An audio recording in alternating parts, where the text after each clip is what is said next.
سلام گل هارت امروز من با ویدیوی خیلی خفن و این ویدیو یه چالش باحال که برای شما برای من خیلی سمه غیر خیانت همین تو اکسپلور این استا چیز شده دیگه بچه بزن این استا رو ادانه من و بمباران کرد و سبت انداخت تو سطح اشغال. بریم ویدیو سم این اینستاگرام ببینیم اگر بیشتر بکنم خیانت به خانم پیاز با پرتغال باشه. بریم برای ویدیو بالاخره بابا شدم، پسرم شبیه منه.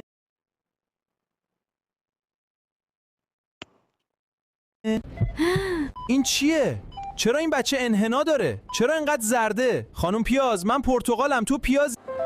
صبر کن ببینم اون شب توی مهمانی آقای موز حالا همه چیز جور در میاد. ناراحت خدایی بچه من همین ویدیو رو از اینستاگرام دانلود کردم از گوه 10,000 تا لایک خورده بود. حداقل بچتت پتاسیمش بالاست. آقای پرتغال بیا بریم. لیاقت تو بیشتر از این همونم چیز سالاد میبست. همونم مثلا راست این خطهای روی پوست بچه رو میبینی؟ آره عزیزم، اولش پوست بچه ها یکم فرق داره، طبیعیه. چرا یهویی همه چی بوی هندونه میده؟ گلابی. من تازه گیلاس این خدا ولمون نکن. برید گم شید بیرون.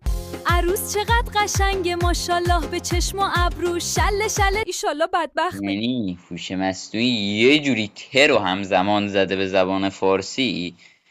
فردوسی قبل کنم میشه لوازم آرایشی بخریم. سلام خانوم، ببخشید من خیانت رو نمیبخشم. پیاز بیا یه تیکه نون پیدا کردم. تلو خدا ولمون بازم کولر خرابه، من دیگه طاقت این گرما رو ندارم. من رفتم با یکی که کولرش خنکه. با پراید راضی شد فقط با پراید راضی شد، با کولر راضی نشد.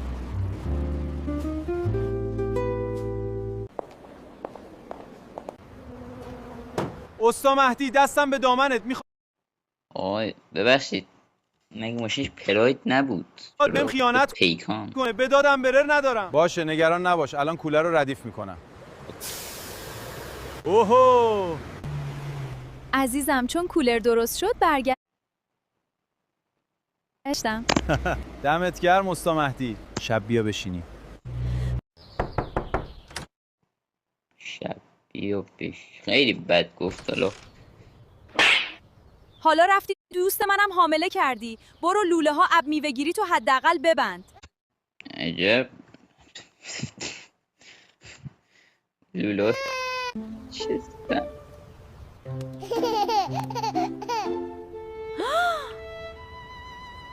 وای برگام، بندازش بیرون وگرنه رندش میکنم. عزیزم لطفاً لیمو شیرین و نارنج رو ببر توی اتاق. این چه قیافه ایه؟ خودت بنفشی و بچه های منو بیرنگ کردی. ای بوی گندوی پوست پیازی، یکم از هلو یاد بگیر. آقا پرتغال، اون موقع که هلو رو ول کردی رفتی با یک پیاز، باید فکر اینجاشو میکردی. این لباسا رو از کجا گرفتی؟ سلیته. از مزون دنیز. اینجا مزون دنیزه؟ بله بفرمایید. ماشاءالله چه خانوم برازنده ای. میشه یکی از لباساتون رو پیاز بپوشه؟ بله حتما. وای پیاز این تبلیغات اکسلور اینستاگرام. تویی چقدر بهت میاد. یک بار دیگه عاشقت شدم. برو پرتغال هیز، من دیگه با تو کاری ندارم. فردا هم طلاقمو میگیرم و بچه‌هامو با خودم میبرم. اگر میخواید شما هم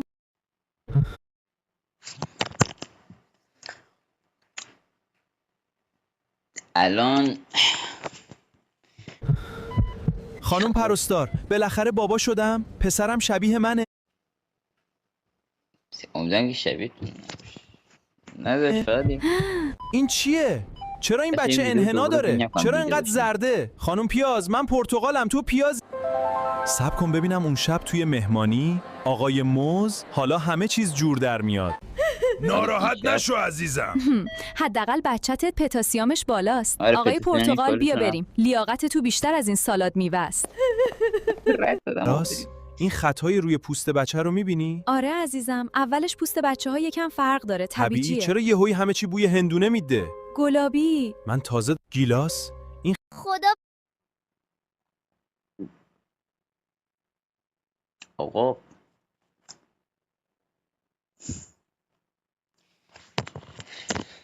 اهم. آقا فکر کنم دیگه تا اینجاش کافیه، چون واقعا داره حالم بد میشه. شاید مثلا نبین ولی واقعا داره حالم بد میشه.